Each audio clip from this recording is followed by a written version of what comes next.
नीतीश बनवाएंगे राहुल गांधी और इंडिया की सरकार। एनडीए में बहुमत के बाद भी मच गया है हाहाकार।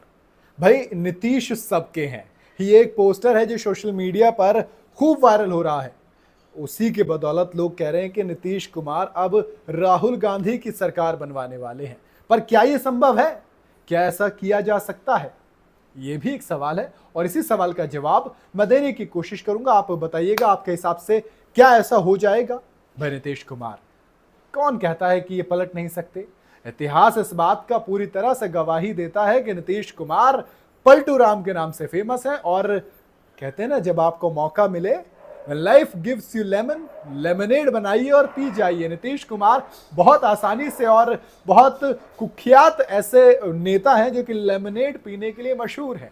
और राजनीति में तो भैया एक पुरानी कहावत है, राजनीति फिल्म का एक डायलॉग है कि राजनीति में मुर्दों को गाड़ा नहीं जाता बल्कि रखा जाता है, क्योंकि कब किसकी जरूरत पड़ जाए कोई नहीं जानता। अब आते हैं गणित पर।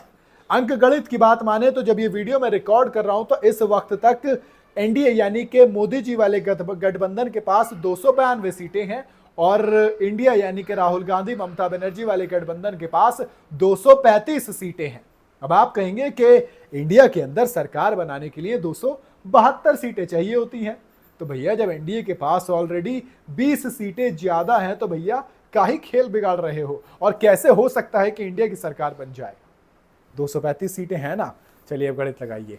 नीतीश कुमार के पास, नीतीश बाबू के पास 15 सांसद हैं।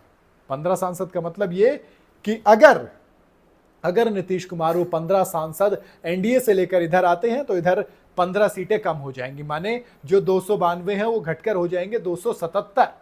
277 से इधर 235 से बढ़ के हो जाएंगे 250। माने अब इनको चाहिए 22 सांसद और उधर उनके पास 5 एक्स्ट्रा है, यानी कि वो खुश रह सकते हैं। लेकिन शरद पवार ने टीडीपी यानी कि चंद्रबाबू नायडू से भी बात की है। सोशल मीडिया पर दावा किया जा रहा है कि नीतीश कुमार से बात हो गई है, चंद्रबाबू नायडू से बात हो गई है। बात कैसे हो गई? 9 महीने पुराना एक किस्सा है जब चंद्रबाबू नायडू 14 दिन के लिए जेल गए थे और लोग कह रहे हैं कि वही खुंदक अब नायडू साहब निकाल सकते हैं एनडीए पर कि हम भैया आपको छोड़ के जा रहे हैं। और 16 सांसद हैं उनके पास, तो जो 22 सांसद चाहिए 16 इसमें से आ जाएंगे।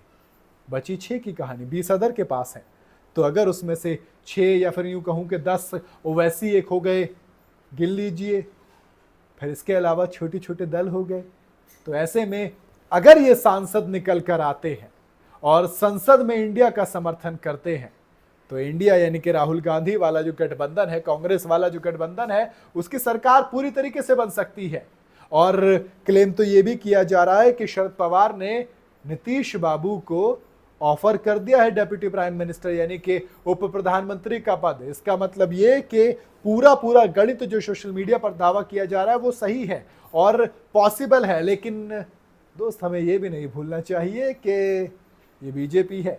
हमने कितने सारे एग्जाम्पल देखे हैं कि जहां बीजेपी पावर में नहीं होती, जहां बीजेपी बहुमत में नहीं होती, वहां पर भी सरकार बना लेती है। तो यहाँ तो ऑलरेडी बहुमत में है, यहाँ पर इतनी आसानी से वो टूटने नहीं देगी, खुद को इतनी आसानी से अपनी सरकार जाने नहीं देगी। ये मेरा मानना है। बाकी आपका क्या मानना है आप बताइएगा जरूर मुझे कमेंट के अंदर। वीडियो अगर आपको पसंद आई हो तो इसे लाइक और शेयर जरूर करें और जाते जाते बाबू चैनल को सब्सक्राइब जरूर करते जाइएगा, बिल्कुल फ्री है।